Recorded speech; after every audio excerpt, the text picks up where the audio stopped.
This episode of Capes and Lunatics is brought to you by Tweaked Audio. Get awesome headphones, go to tweakedaudio.com and use the coupon code Southgate to get 30% off, free shipping, and a lifetime warranty. Or you can get there through the link on our website, southgatemediagroup.com. This is Luca Parrott, and you're listening to the Capes and Lunatics Podcast. Diggity dank.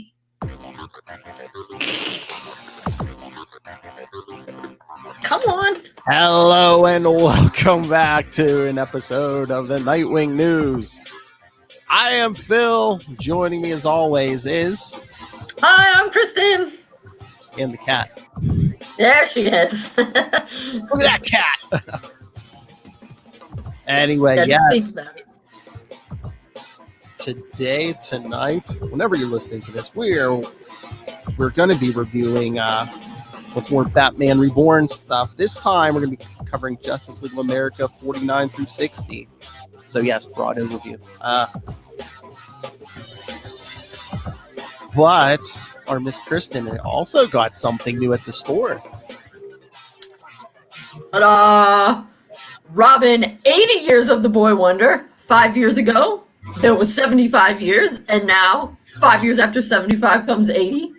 We have 80 years. And it says on the back, Robin the Boy Wonder, the most famous sidekick of all. Or, excuse me, the most famous sidekick ever. Yeah, it's a hardcover 80th to go along with that other stuff. Like, iconic stories from 8 decades of superheroics starring Dick Grayson, Jason Todd, Tim Drake, Stephanie Brown, Damian Wayne. I'm going to have to get that. It'll go right on the shelf alongside my Action Comics 80th and Detective Comics 80th anniversary. Yep. And it features commentary by Peter J. Tomasi, Denny O'Neil, Chuck Dixon, and Burt Ward. Holy star-packed cavalcade, Batman. You're darn right, Phil. You're darn right. It does, and it includes. I feel like this was also in the 75th one, to be honest. Probably. I mean, it's the first Robin story, of course. Yeah, but then it has. But I was saying it includes this gem that we reviewed earlier, Teen Titans with the Gargoyle. Back from like the beginning of the year. Mm-hmm. Seems like 100 years ago, because I think that might have been pre-COVID we covered that. Oh my God, I think it was back when we had no idea what we were in for. So yes, that was sometime before the middle of March. Yes. Yeah. It also happens to come right after Burt Ward giving his speech. And I know. So yes, again, it also has a couple. We have Strike While the Campus is Hot, which is right after Dick goes to college. Him dealing with all those hippies and whatnot in there. But he's still billed as Robin the Boy Wonder. This is he didn't immediately get upgraded to Teen Wonder when he went to college. Poor guy. I see. Wait a minute. All these are out already? I saw a Joker hardcover, but there's also a Flash and Green Lantern one out already? Well, they're all 70. I thought they may have made a bigger deal about announcing all these already, but I guess not. Guess you're right with the COVID. Oh, and then we have something. Then Denny O'Neil, but this Denny O'Neil is a repeat from something that was originally published in Batman: A Death in the Family. So his is about Jason. And actually, for those of you who like Jason, they have some pretty good ones in here. They actually have another one that we reviewed. Oh, yes. In our thing, 368, A Revenge of Rainbows, which is a, what's-his-face? Crazy Quilt. And then we've got, boom, Dick coming in and saying, Jason,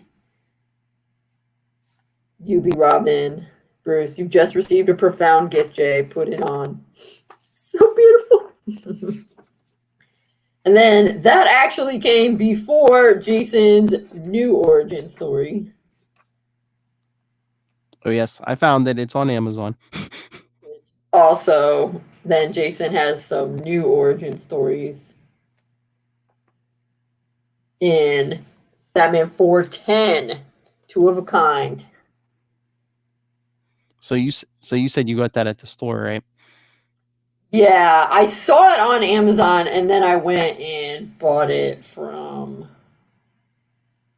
Then I went and bought it from my comic book store because they have this. Because they have a thing that I can use to order stuff like through the computer. Oh wait! Stop the press! It's breaking news. I'm looking at this on Amazon, and you scroll down, past the price and add the cart and all that. Yeah. And it's like frequently bought together, and it's like the other hardcovers. But under you might also like, guess what the first choice that came up under you might also like is Dick Grayson Boy Wonder. Oh, snap! You might also like it. Yeah, see? First one on the left there. You might also like Dick Grayson Boy Wonder. Excellent. And it looks like it mostly has lots of stars, so that's good. It also includes the gauntlet in here, which we also reviewed on this show. You're killing me here. I want to get this book, but I'm like, I have half these issues. Yeah, I mean, you probably have almost all of these. I mostly bought it because, and it includes that one with little Damien where he's like, I'm a bat, the one. Yeah. He's wearing the... No, that one. Yeah, I mean, honestly, you probably have almost all the issues, but for me, it was good because I share a lot of the issues with my dad. Yes. So now I have these ones. It has a Super Sons issue, which I wasn't reading. And then it includes this one, which just came out, I think. Which one is that? The Precedent. It came out in 2019, I think. Oh. I think that was in one of the, one of the 80th anniversary things, maybe. I mean, I guess that's kind of Batman. Nice, but I'm like, if I'm buying a book like that, I want some of the older stuff that maybe I might not have, Right, yeah. The Precedent was from Detective 1000. Well, I mean, they have Detective Comics 165 from November 1950 and Operation Escape, Star Spangled Comics number 124 from January 52. And some beautiful words from Burt Ward, so,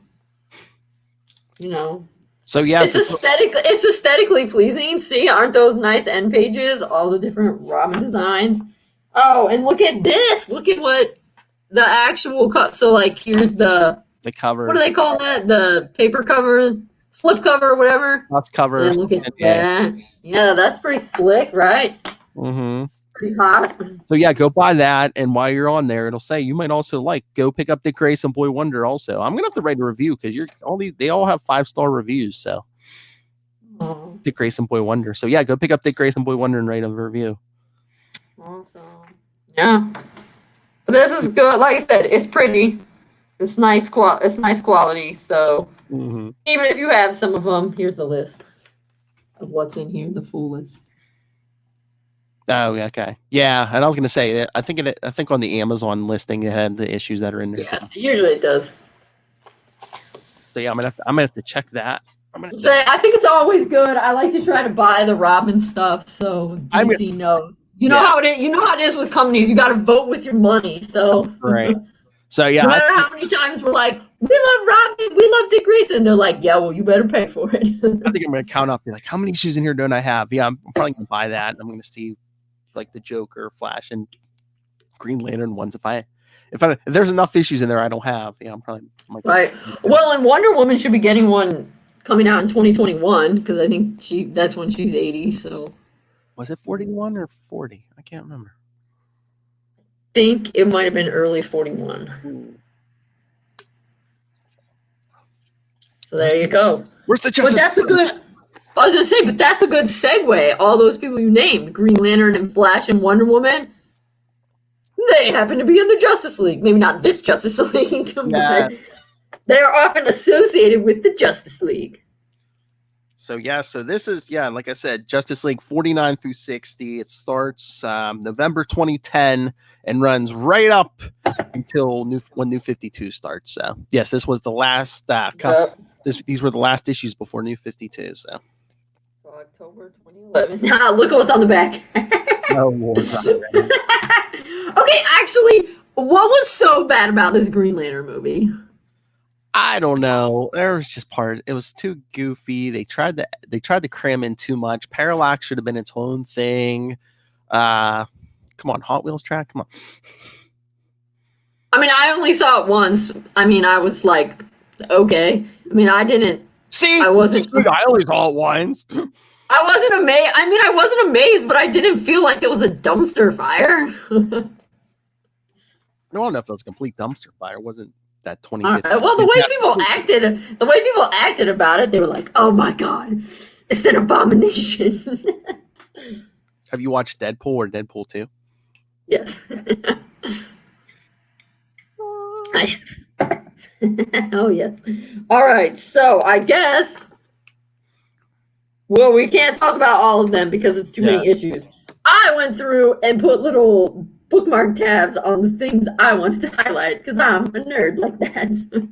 Well, I like that. Like, I mean, it starts off issue 49, so I mean, I guess we can start there. But I like that. Like, Dick kind of had, I don't know if it was like a mentor role or just like a friend role with Supergirl. Yeah, and I was gonna ask about that because I feel like has Supergirl also had some kind of reinventions or something? Has she been kind of aged down at times? I mean, she was killed off in Crisis on Infinite Earths because for some reason they wanted Superman to like be the only Kryptonian. But yeah, they kind of brought her back in, what was that, 2003 or 4, something like that. Yeah, and when they came back, she was that version was kind of younger than the one that they killed. Oh, okay, that's what. Because wasn't she Linda Danvers or at one point? Or no, was that Power Girl? Wasn't somebody Linda Danvers? No, yeah, Supergirl was Linda Danvers, yeah. Okay, but now she's Kara. Mm-hmm. Okay, all right, that's where I was a little. Yeah, now she uses the same first name because on Krypton she was Kara Zor-El. Now she's Kara Danvers. Yeah. Okay. Because I was wondering about that because I felt like I'd seen some Supergirl stuff from, I guess, back. Obviously, it must have been back before Crisis. And then there's that one, I think it might be The Outsiders. There's an issue where Kara is in it and the cover has or somewhere in the issue, Nightwing's like, because she's doodling like Kara plus Nightwing or whatever. And I was thinking, this doesn't totally fit with the Supergirl that I remember from before, but okay. Well, now I know. So yeah, no, this one, yeah, it starts off really well with Kara's helping Dick in the bunker. She's taking in that giant saxophone because whenever you have giant props, that's when you need your Kryptonian friend. Oh yeah. Help you get it into your nest, your dragon lair, where you put it together. And then he's saying she's lonely. I can tell. Smiles and bright eyes, but lonely. So he invites her to eat some of Alfred's food. Oh, which is nice. And and they kind of those two bookend the issue. But you get some like nice Donna stuff in this too. You get really good Donna stuff in this issue. Yeah. And so then they talk about whether you're the type of person who moves on or you can't move on when it comes to loss. But yeah, it's really good. It's a really good Donna issue. And I feel like it's easier reading the Donna issue if you of course know stuff about Donna, obviously. But at the same time, it gives you a little bit of a crash course because Boogeyman gets into her brain and then you see like hints of all the stuff that's gone before and all the loss that she has faced. Because Donna really has had a lot of people die on her. Yep. Her husband or her son, yeah. Although, can I just say, it annoys me a little bit. This is not with Donna. This is a critique. Why, when they modernize stuff, why do they have to make Raven's outfit like that? All like sexy with cuts and stuff in it. I don't know if that's just because she was kind of I don't know. Again, this isn't an excuse, but like She was kind of reincarnated. She came back as like a teenager, I think. I was gonna say, yeah, wasn't Raven de-aged at one point? Yeah. Yeah. That was this time. That time period. Okay. Yeah, well, and hasn't she been de-aged again? So she's closer to Damien's age now? I mean, yeah. Well, I mean, after like New 52, I think they kind of de-aged her again too. Yeah. Man, poor Raven. She can never grow up. Because yeah, it's definitely very different, and you can tell they're kind of playing with that one in the Titan show, the younger Raven. Because of course, New Teen Titans, she and Dick are. I mean, I guess they're the same age. I don't know. Raven's part demon, so how old are you? Yeah. But I like that conversation at the end. Like you said, they bookend the whole thing with Dick and Kara, and she's just like, does it ever get easier losing people? And she's like, I guess it depends on the kind of person you are, if you can move on. She's like, like Bruce can't move on. Yeah, she's like, oh, like you. He's like, yeah, I can move on. I try to, but other people can't. And yeah, she's like, oh, like Bruce. He's like, yeah, I guess. So there's that. And then, should we go to 50? Yeah, well, 50 through 53 is like, it's like the battle with the crime syndicate. Yup, which is the same crime syndicate that comes popping back up, yes, in Forever Evil, right? Yeah, pretty much. I mean, unless they tweak something with after New 52, but I mean, yeah, pretty much it's the same crime. I mean, Owlman's the same. I can't remember if it's still low. But yes, like you said, here's the roll call of the Justice League, and it's Dick, Batman, and then female Supergirl, your Kryptonian's female, obviously your Amazon's female, you have a female Green Lantern, and a female Speedster. Yep. Ooh, and pencil by Mark Bagley, my favorite Spider-Man artist. Well, there you go. Yep. No spiders in this one, though. Okay, so what I like to highlight when they're talking, so another Green Lantern shows up, and they're trying to explain the multiverse. Donna's talking about how she went on this journey, and I love the comment where she says, oh, wait, that's my second one. Well, I'll do that one, and then we can talk about the more important one.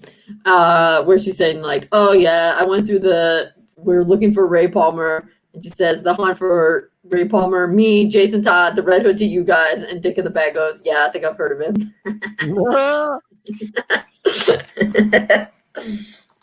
I thought that was pretty funny. Oh, yeah. But the extra awesome part of this one is Dick and Donna training, having their little chat. Oh, yeah.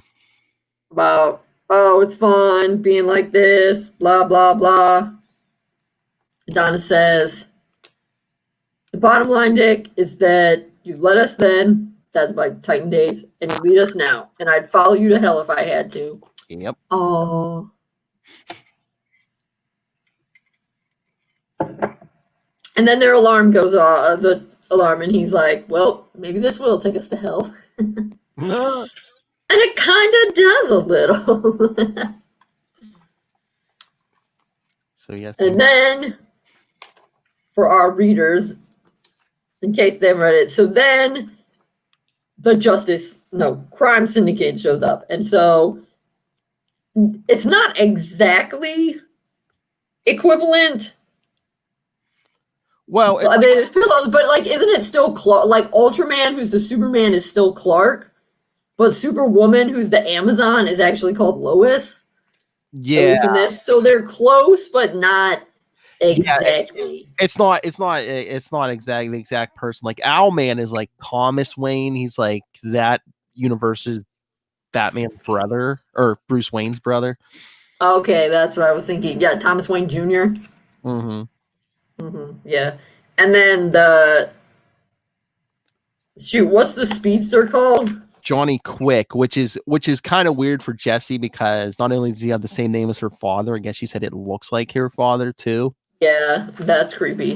That's real creepy. But then the guy who's their Green Lantern equivalent is called Power Ring. Yeah, and I guess his ring which is his ring is like more. His ring is more mystical than like aliens. Yeah, there's like some kind of mystic entity in it. But I just want to point out that Power Ring is a super cheesy name. I know, it's like you're an assassin and you call yourself Gun or something. But yeah, I mean, I was like, okay, you guys really phoned it in there, Crime Syndicate with, okay, Ultraman, all right, Superwoman, okay, Owlman, yeah, not bad, but Power Ring, come on. But I mean, this surely you could do better. I know, but I mean, this is kind of like a neat issue, a neat arc because Dick's Justice League is basically facing off against evil versions of that classic league.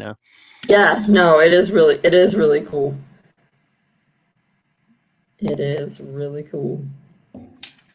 Yeah, and this sets it all up. Here they come, striding out. Bad guys in town. Oh no. Yeah. And there's a lot of fighting.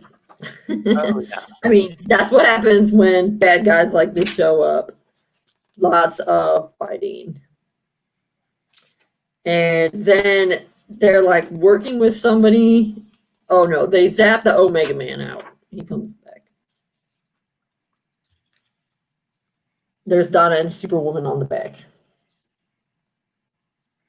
So at the end of this issue, yes, as Phil said, the bad people, the Crime Syndicate, the bad equivalents of the like Bruce, Clark, Diana.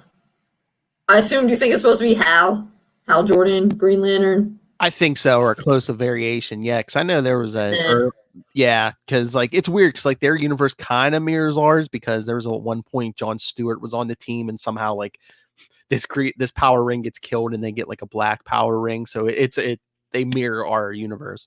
So do you think Johnny Quick is supposed to be analogous to the Johnny Quick in the main universe, or do you think he's supposed to be more of a Barry Allen type? I would assume he's supposed to be Johnny Quick just because Jesse said he looks in it looks like it, yeah. Her dad, yeah. But anyway, at the end of this, Owlman done some shenanigans. Natch. Who else would you expect than the Batman equivalent? And it's this some kind of machine, and the Omega Man comes out. Yes, sound good. Yeah, but yeah, it has. I think is this like Infinite Crisis stuff because they're using some kind of one of the antennas that Alexander Luthor was using. Yes, yeah, and they say, "Oh, we want to bring Alexander Luthor back or something," but that's a lie. Yeah, because like in the original Crisis, they showed I don't know if they showed it before that, but I just remember from like the first couple pages of Crisis in the 80s, like on the Crime Syndicate's Earth, their main enemy was a good Lex Luthor. Oh, okay. He was married to Lois Lane. Yeah, okay. Yeah, and they were talking about that's one of their disagreements is Ultraman says we need to give up our Earth, the Earth they came from, and take a new Earth. Yeah. And Owlman's like, no, I don't want to do that.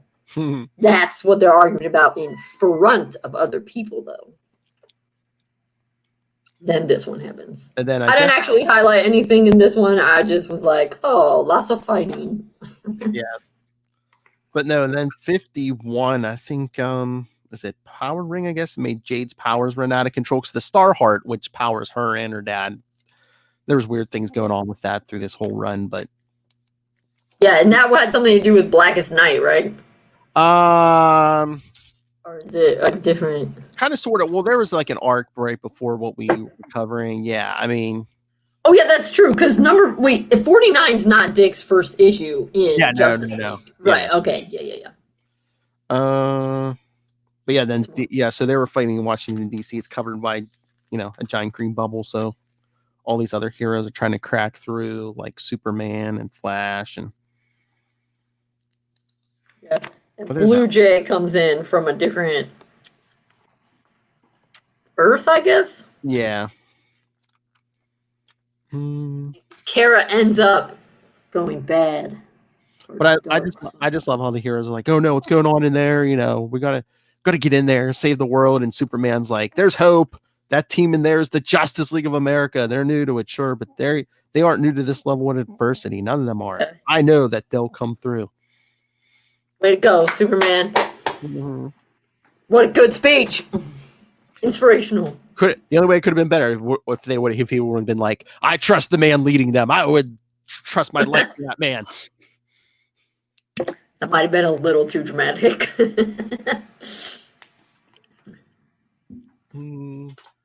So yeah, we see Dick fighting Owlman some more.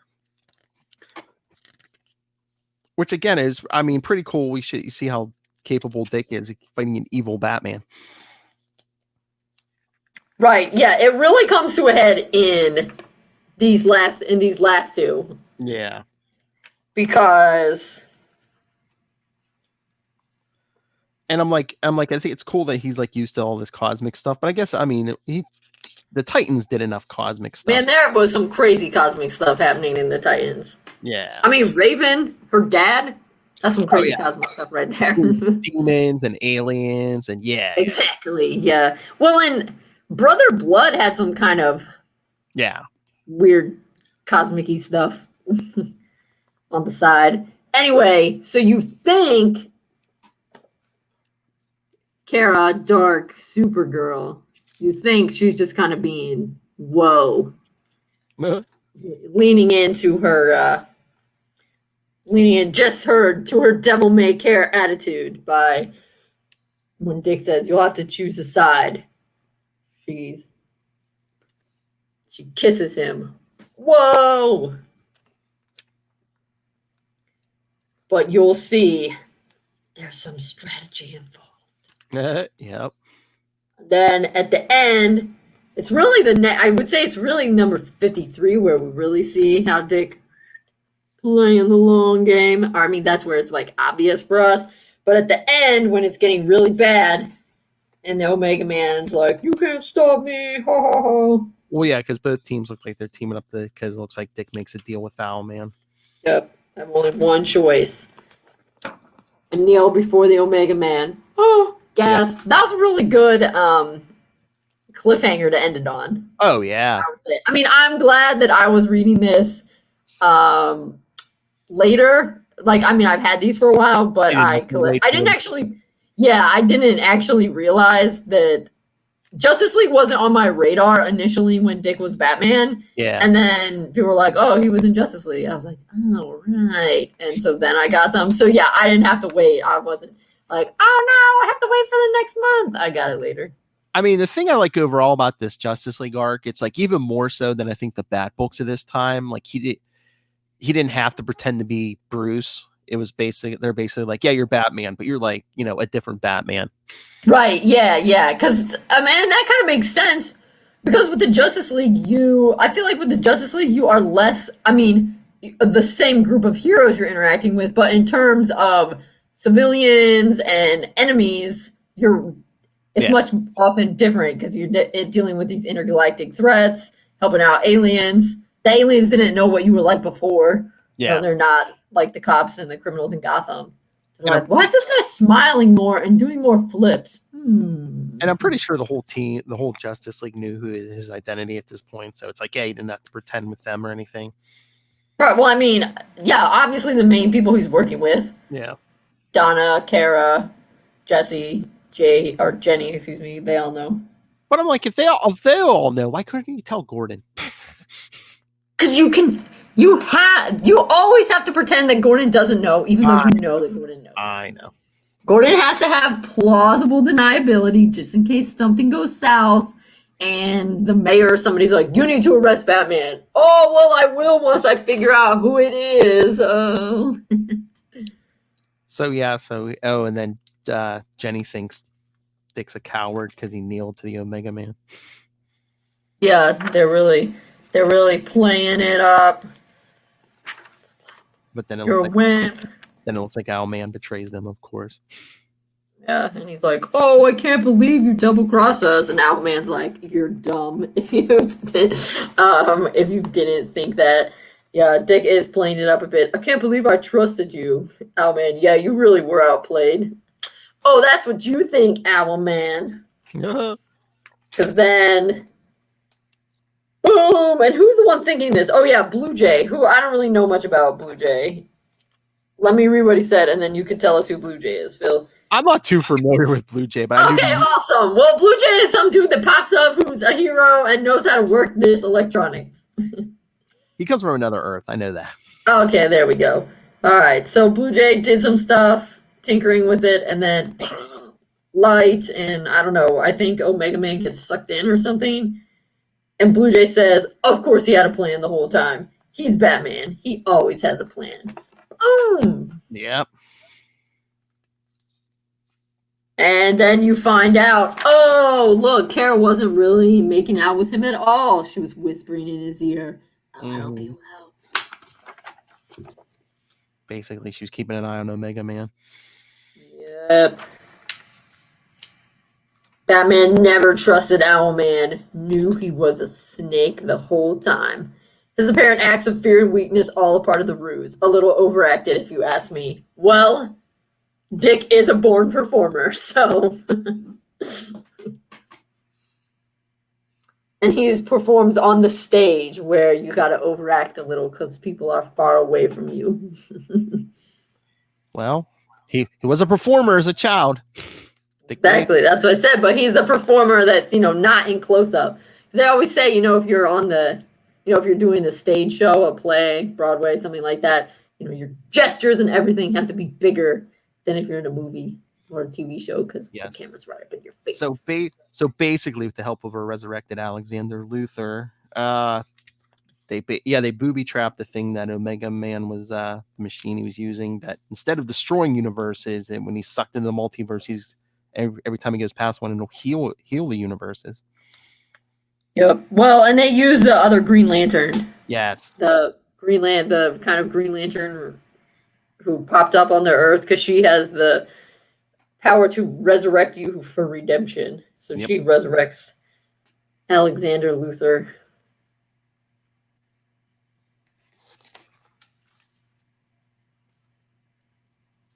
So they dropped the force field, and then look, everyone's all happy. I love that last page. Yeah, they're like, we did it, bravo, well done. And then Billy Gorilla, I give you the Justice League of America. Always good when they're talking in logos. Mm-hmm. And Dick with just like that little smirk on his face. Mm-hmm. Looking good. All right, so that I liked. Not that this one was bad, but I liked this arc. Yeah. Much better. It was a little bit easier maybe to understand almost. And I think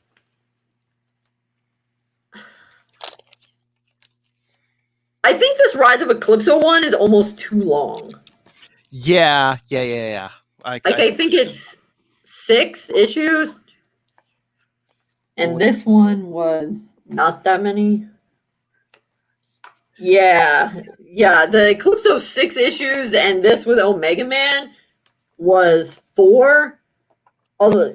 And that made a big difference, I think. I think that the Eclipso is almost dragging on a little bit too long. Yeah. Oh, yeah. Because Eclipso goes from 54 to 59, Yeah. And I read, there's really not, this one's mostly setting it up. The Justice League don't appear in that first one, 54, all that much. No, yeah, I know. There's just a couple action shots in those first 2 pages, but yeah. Yeah, so you get it laying out. So Eclipso is some kind of guy who can possess people's bodies. He's kind of like, I don't know, he's like a demon or even like a fallen angel or something. Okay. I think the current version, they was kind of like, he was the Spectre before the Spectre, Oh, yeah. Okay.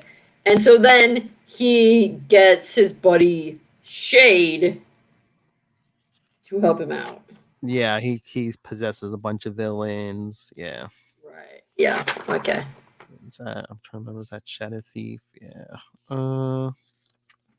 Shadow Thief, a Hawkman villain.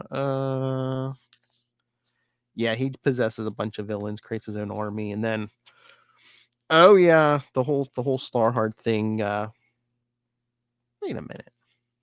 Mm-hmm. That's right. Because supposedly Alan Scott was on the moon because he couldn't. He was kind of paralyzed because I don't know the whole Starheart thing. But he was in the last issue. He was in that last. Yeah, was he in that group shot? Yeah. I swear he was with the heroes trying to break through that force field. Yeah. Might have been. But yeah, the whole Starheart thing is a different thing than the Green Lantern chorus. So it's like, I don't know. Yeah, and it has to do with why Jade can't be too close to her brother Obsidian, right? Yeah. Oh, and then we get Dick and Kara in space. Yeah, well, Dick has this sweet little rocket, and of course it gets blown up. And wait, where's the picture? And he has a cool little Batman spacesuit, Yep. kind of Tron-esque. Yeah, they meet one of the Green Lanterns, and they get ambushed by Doomsday. It looks like. Yeah. So yeah. So meanwhile, Calypso and his buddies are attacking the moon, where Jade and Donna are with Alan Scott. And then was it Starman's call? Oh no.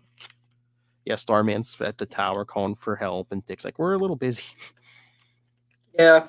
I know, it's pretty crazy. So yeah, basically Dick and Kara are fighting Doomsday, while Shade's trying to take over the city on the moon. But yeah, they dragged this out. Yeah, like you were saying, they dragged this out a little long, but again, too, this like kind of segues because the Eclipso story keeps going on in the Justice League 56, and then there's a whole thing with the whole Doomsday storyline with Cyborg Superman shows up, and that goes into Batman Superman Annual 5. Yeah, so it branches off. So that one is not resolved in what we are watching. Yeah. Or reading, rather.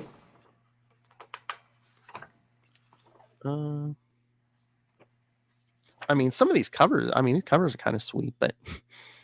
Yeah, this one made me excited, though. In 56, in the letter column, somebody wrote in from Toledo, Ohio. Oh! I don't know them, though. Maybe someday we'll meet Devin from Toledo, who wrote, "I'd like to say the JLA books have been great."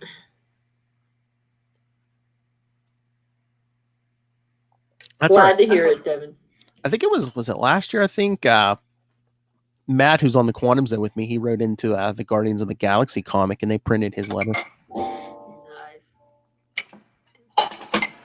I've never written a letter to the comic books. Have you? I'm trying to remember. I might have written one or two when I was a kid, but yeah, I never got through. That sucks. I keep meaning to. Do they even publish? They don't even been publishing letters in the new ones, though, have they? It depends. Like some of the Marvel ones, I don't know if it's up to the editor, but some of them do, some of them don't. At least over at Marvel, so I don't know. I don't think they've had any in Nightwing. Of course, they probably wouldn't want to have any in Nightwing, because for the past while, everybody'd be like, "Please stop with this Rick storyline." Exactly. It only Dr. 75 if they do that, but yeah, no, I remember back in the day, it was all snail mail. So, the letter pages would be about issues that were like, 3 to 6 months ago. Now it's like, yeah, you can email, and it's so, there's letters from about the last issue. Yeah, that's pretty wild. So yeah, more fighting on the moon. Oh yeah, I put a tab on something here. Oh yeah, so in 57, they're talking about stuff. And St. John, yes, is that his name? Oh, is it St. Walker? St. Walker, yeah, sorry. Yeah. St. Walker telling him stuff. And then Dick starts explaining how Jade is serving as Eclipso's connection between Shadow and Starheart, linking their energy, blah, blah, blah. And St. Walker says, you put that together, huh? You really are the world's greatest detective. And then Dick says, second best again now, thankfully, but thanks. Yeah. But they bring in a bunch of reinforcements, including Cyborg. Yeah. Woohoo! But oh no, see, we get, of course, it's Dick, so we get a punny Batman, yeah, because St. Walker brings in Dick. He's like, "Oh, sorry guys, there was traffic on the freeway. Sorry, we're late. There was traffic on the freeway." Yeah. Hey, you gotta keep it light. Can't have it all be doom and gloom all the time. But I just love, yeah, like Dick just like jumping over shades like dark tendrils or whatever. Yeah. Oh yeah, Inspector popped up in this one. Which I'm not sure what kind of gravity they have going on near that city, but I was gonna say Dick could probably pull off some sweet acrobatic moves on the moon with its lesser gravity. Yeah, that's true. His boy's practically nothing. Yeah, he'd be like, but maybe he has to be careful that he doesn't like float off or something. That's true. That would be dangerous. But yeah, they're making a stand in 56. That's when this Obsidian shows up, Jenny's brother. Yep. Pretty sweet. Yeah, that was my favorite one in that one where he's saying second best again now, but thanks. So I thought, oh, that's nice. He's acknowledging Bruce is back. Mm-hmm. Also, it's kind of funny because I feel like a lot of people would dispute whether Dick's actually second best or if he has to take third best after Tim, but whatever. It warmed my heart. Even if we could quibble. Yes. I mean, I'm not going to quibble. If DC wants to promote Dick to second best detective, awesome by me. But yeah, the Spectre shows up, and yeah, we get basically Spectre battling Eclipso. Wow, that's a nice big 2-page splash. Yeah. But yeah, Batman's been coming up with a plan. So everyone knows what their roles are. Be good. Yep. It looks like the art is different in the next one, 58, or maybe the Robinson did just like the first few pages or something. Well, no, Robinson's the writer, so yeah, I do believe it. Oh, okay, right. Because it was that booth in the. Oh yeah, okay, right. Yeah, it is different. Because I was just the page that I had marked where they're talking about their plan, and they just look really different. Yeah. From how they looked in the one before. Yeah, no, 58, 59, and 60 are new artists, so. Okay. I don't know if they just did that. I don't know if they did that because they needed the artist somewhere else, or if they because the reboots come in. Yeah. Yeah, because Dick looks, I don't know, like kind of boxier and honestly a little more Bruce-like in this one at least.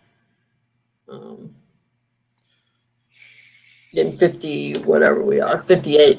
But what I love is when he's giving out their roles and they need to sneak into someone's skull. Excuse me, their brain. They need to go into the brain. Whose brain are they going into again? Wait, what issue is this? 58. Okay, I'm off 58. Oh yeah. The Atom and Starman are going to be shrunken to go into Shade's head, I think. Yes. Yeah. Yeah, Shade's head. But I love when the Atom's talking and he's like, we won't be taking you into this. He's like, we have a different plan. We won't be sending you in the normal way. And the Atom says, no swimming through a sea of snot, tears, or earwax. Guys, I love this Batman. I thought that was cute. Oh, yeah. A reminder of how Dick has plans, but also he has nice plans. He's thinking, I mean, I think it's mostly about it will be a less noticeable diversion if they shoot those guys into his head. But he's also thinking of his teammates and how it would be nice not to have to climb through someone's snot. And, that's nice. Yeah, because that's the difference between Dick and Bruce. They're basically trying to Eclipso to keep him busy, yeah, so that they go through Shade's brain, and then Donna gets stabbed, impaled. Yeah. I like how when they go into his brain, how they kind of show the bad stuff, the like Eclipso side is all those creepy, looks like nasty spiders in his brain. Freaky. Yes, and then gasp, Donna. Even after they were talking about how Donna, because of all her suffering, she's been purified, and she gets stabbed. No. But she's gonna recover. But yeah, then we have it again, and they kind of repeat it in 59. They're saying how Donna, you've been through all this pain and loss. You're the pure light that can save everyone. Mm-hmm. Way to go, Donna. Let's do it. So while they're cleaning the spiders out of the brain. Oh, yep. We've got an advertisement in here for the new 52.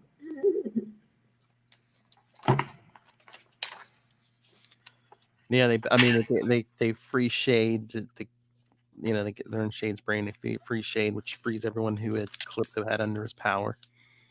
Yep.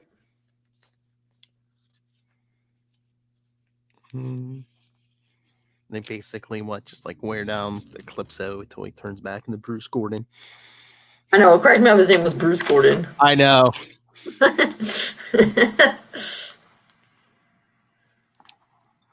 It feels like you should live in Gotham with a name like that. Exactly.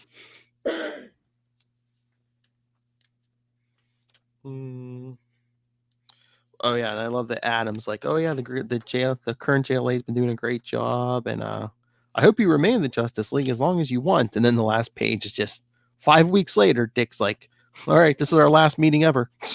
This is the Justice League. Yup. Well, we already know. We already know what's coming, and then we get to this. Yep. Issue 60. That's the last issue of this run. Yep. Before New 50, last issue before New 52.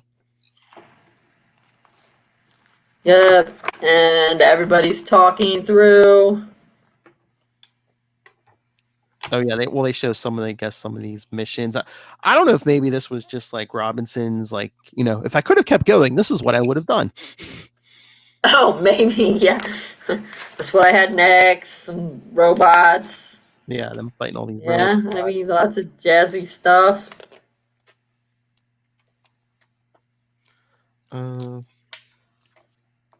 And yeah, then everyone's explaining, we're ready to move on. We're not those people anymore. Jesse's going to have a baby, which is cool. The Supergirl talking about leaving, and then Dawn is like, I just don't feel it anymore. Yep. And then Dick's like, yep, I was listening to you, but I'll be back as Nightwing soon. Batman Incorporated is taking up a lot of time. Yep. Let's get out of here. So yeah, I mean, they're just showing like some of these pages. Yeah, a Saturn Thanagar war. Dick, like you said, Dick's saying he's out too. I feel marking time, and he'll want me back as Nightwing soon.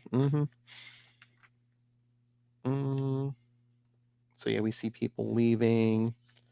And I have a feeling like this last sequence was like basically them, because when the New 52 first started, there was no sign of Donna. So it's like, That's what I was going to ask, because I was thinking. So yeah, he and Kara have a hug, and then yeah, it ends with Dick and Donna teleporting out. Yeah.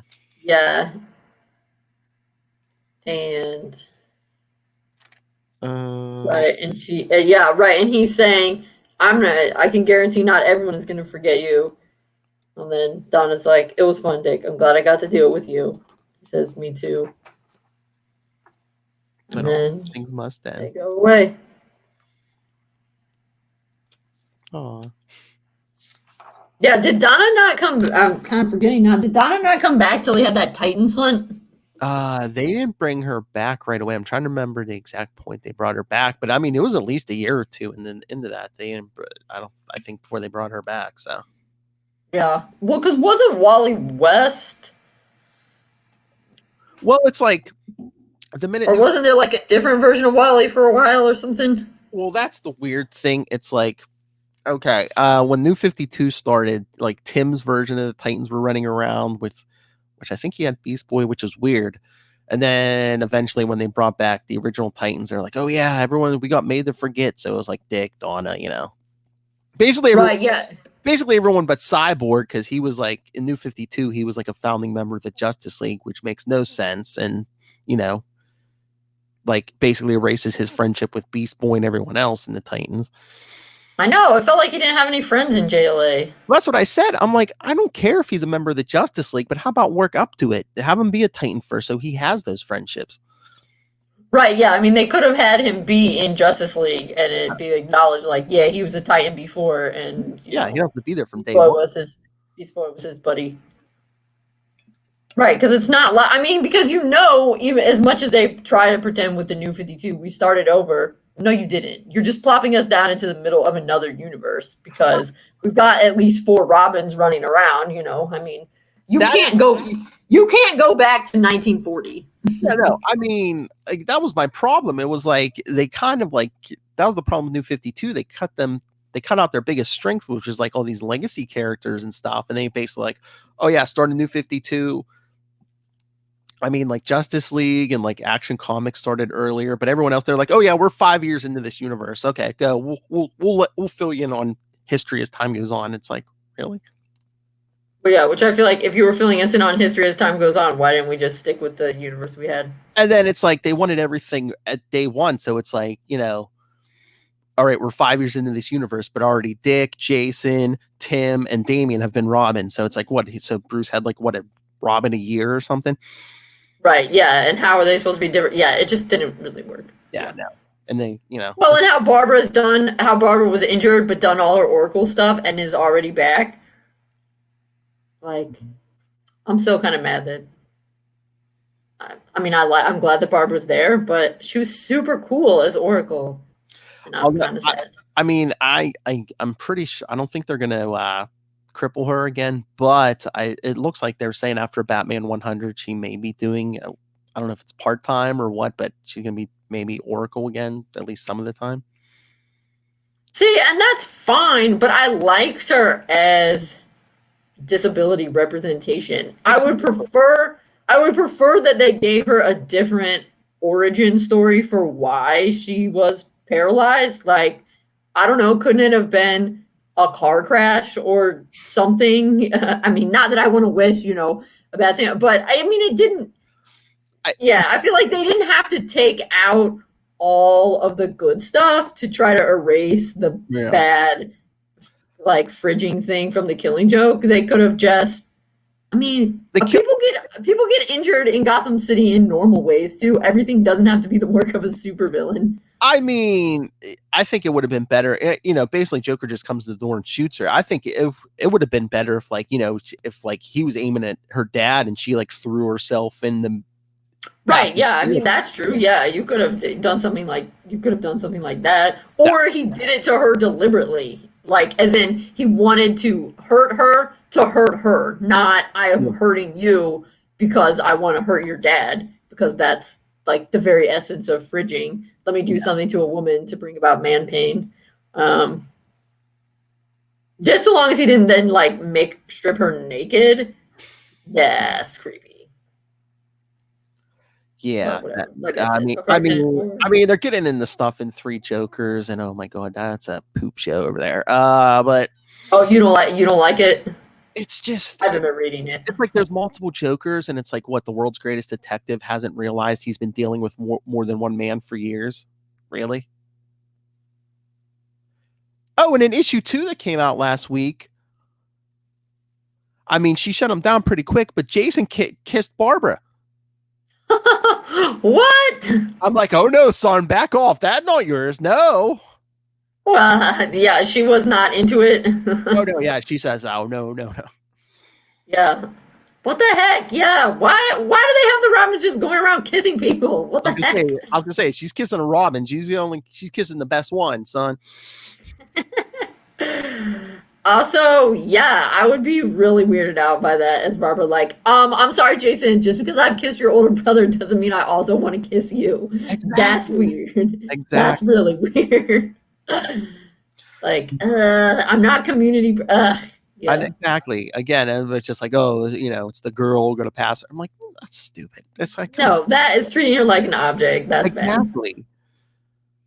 And I mean, if she wanted to date Jason, okay, a little bit weird, but I can't really see it happening. But and again, how about some continuity? Jason's been kind of been dating another woman in the Red Hood book, so right, yeah. Well, they're getting so bad about that.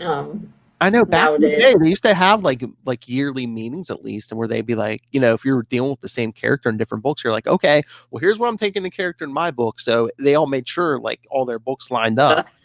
Yeah, I think once when we were talking to it might have been Devin Grayson about it, that even back when she was writing, they were not as hardcore about that with some of the characters, because if you remember, when she's writing, Dick's very much dating Barbara, and then like, okay, they break up, but then they're trying to get back together, and that. But over in Outsiders, they haven't been really flirty and stuff with and having sex once with Starfire. Well, they were kind of I think they were possessed. Was it Trigon? Oh, that's in Titans. That's later. Yeah, this is the one when Judd Winnick was writing. Yeah. Yeah. Then later on, they were possessed. Yeah. Madness, but yeah, Barbara. I mean, I liked her as Oracle just because it was like an an inspirational thing. It's like, yeah, she was shot. She's not going to get the use of her legs back. So she picks herself back up and reinvents herself, Right. And it's important. I mean, we talk about how representation is important, and it is important. So, people who need to use wheelchairs, they should be able to see themselves represented in superhero comics too. And they were, and she was a pretty badass superhero as well. Pretty awesome. And again, you went years and years saying, oh yeah, it doesn't matter if she can walk or not. She's still a hero. And then the first thing you do is you turn around and do that. And it's just like, you had multiple Batgirls. If you want a Batgirl, you had Cassandra Cain, you had Stephanie Brown. Yeah. It just also seems to be part of their weird quest to make everybody so young. Yeah, I mean, after a while, no matter what they do, they always try to get back to like the original versions of characters. And it's just. But I mean, Barbara now is, maybe, I don't know how old they think she is, but she's kind of got a younger. I mean, she was 25 when they invented her, because then she ran for Congress, and you've got to be 25. Yeah, and now it seems like she's probably maybe Dick's age. Right, yeah. They're like more contemporaries, yeah. Right, yeah, and they're like both 21, 22. I've seen some people say that she's younger than Dick now. I don't really know how you can tell, because I don't know if any of them have actually. They could careful to never actually say their age. I mean, they had her running like her own small company for a while, and now she was doing work for, was it a congresswoman or something? I mean, so I would assume she would have to be. I mean, is she in college, or are we out of college? No, I think she's out of college now. So that's what I'm saying. She's got to probably be like early 20s at least. Right. Again. Well, I think these days they kind of try to keep it vague. So. Oh yeah, I mean, they've always tried really hard to keep it vague. Even more so now. Yeah.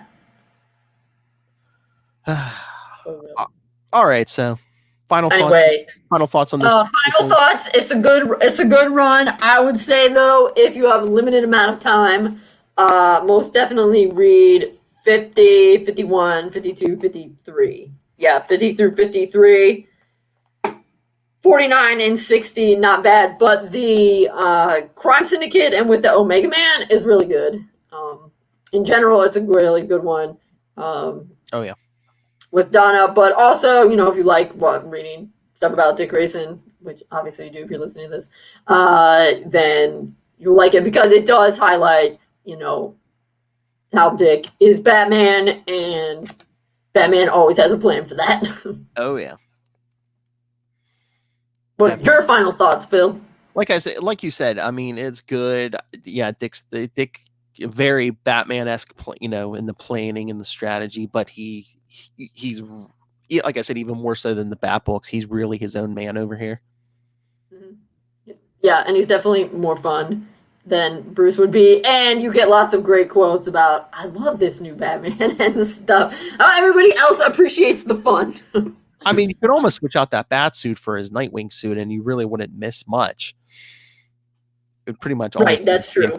Yeah, but we can't have that because of marketing, I assume. Well, and in the Bat books, they still had him as Batman, so that's the thing. Well, like, right, but that's one of the weaknesses of like the team books. It's like, if people have like their own solo series, you kind of have to go where they're going with it, Mm-hmm.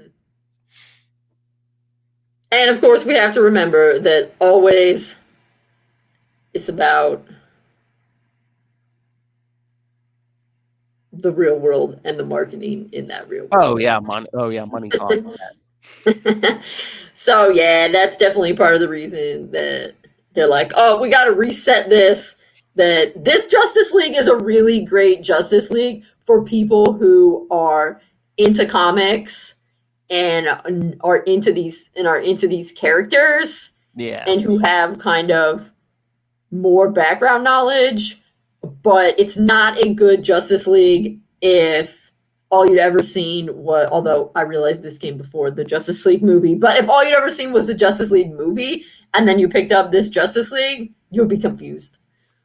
I'm pretty sure James Robinson is like a big fan of like DC history and stuff. And again, this was like the last run before New 52, so I wonder if they were just like, oh yeah, go ahead, knock yourself out, whatever you want to do, because right. And I think it would be fun probably to write if they were like, you can write a team book and you could pick who you wanted to be on the team instead of it being this is the team, write the book.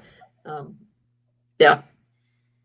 Well, again, too, I think it was like, Batman, Superman, maybe even Wonder Woman. They were all off doing different stuff in their own books. So yeah, they're like, hey, you can't have Batman, Superman, or Wonder Woman. And you're like, oh, well, kind of can. Right.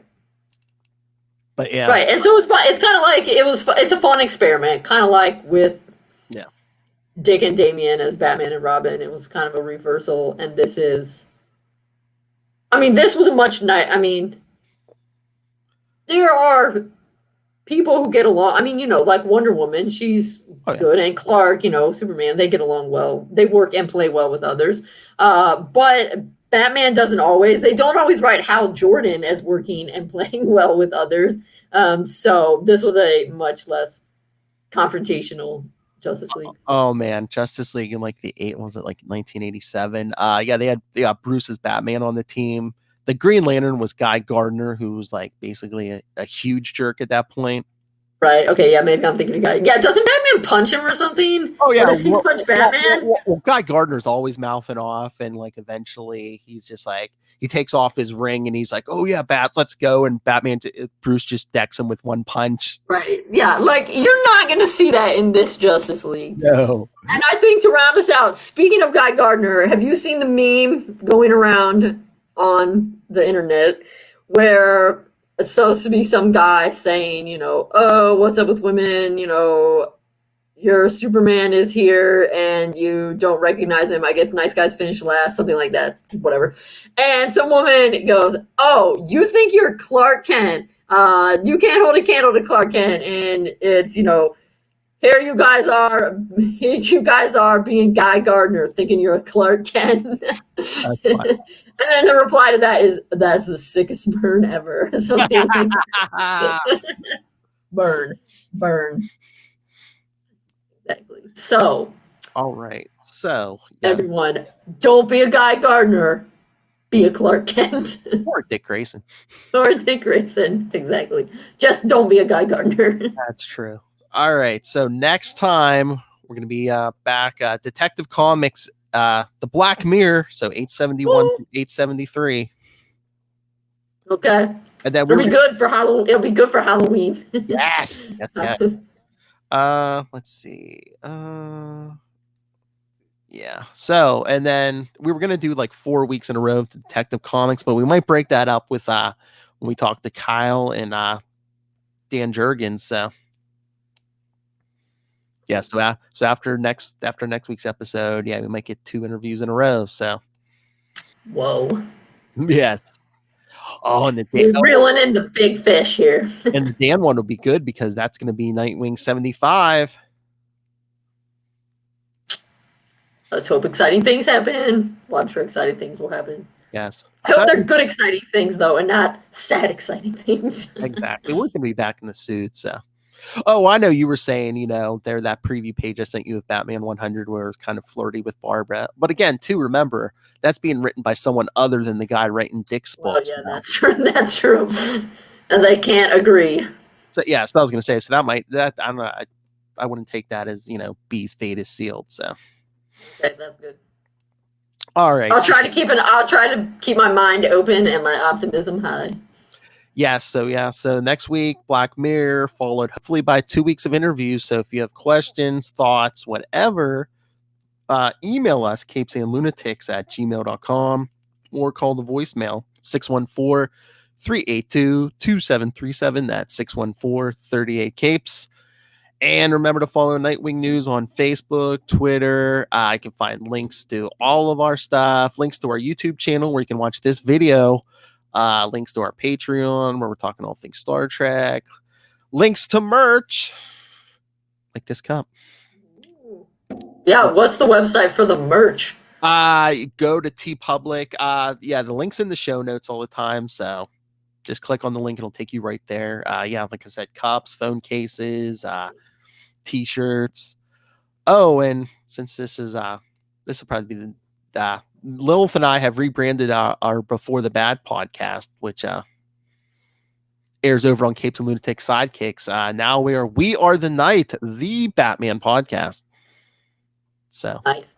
Check that out. Yeah, episode 1, we're going to be doing Batman Year 1. So that's appropriate. Exactly. Thank you. So find links to everything all in one place. That's Linktree, linktr.ee/capesandlunatics. Oh yeah, you can find links to the merch there at Linktree. So, and remember to support our sponsors: Tweaked Audio, Hunt a Killer, Pod Life the book, now in digital and paperback. So go get that on Amazon while you're shopping for your Robin 80th anniversary special, or Dick Grayson Boy Wonder. Go pick up that book. It says if you like that Robin 80th special, you will like Dick Grayson Boy Wonder. You will like it. Uh-oh. You must like it. You will like it. But while you shop for all of that on Amazon, use the link for Southgate Media Group right down there in the show notes. It helps us support this show, the Southgate Media Group Network, and that madman, Rob, Master Doom Southgate. Make it rain, so says Master Doom. Why did your eye drift over to my box? Not wacky, Rob. All right, and I did your plug because you pretend to be shy. All right. All right, everyone. Again, come back next week, Black Mirror. And send your questions for Cal Higgins and Dan Jurgens. All right, I have to warn you now. When we talk to Dan Jurgens, not only going to be asking Nightwing questions, we're probably going to be asking Superman questions because he's right. Is that allowed? He's getting a lot of Superman, including he was in that team that did the death of Superman. So. Oh. Yeah. Well. It's intense. Yeah, because they were going to marry him off, but they're like, oh no, Lois and Clark is coming. We can't do that. And they're like, okay, let's just kill him. He died back in the 90s? 92, Superman died, yeah. Wow. All right, everyone. That's it for now. Come back next time. Same wing time. Same wing channel. Nightwing News. Keep flying, Justice League.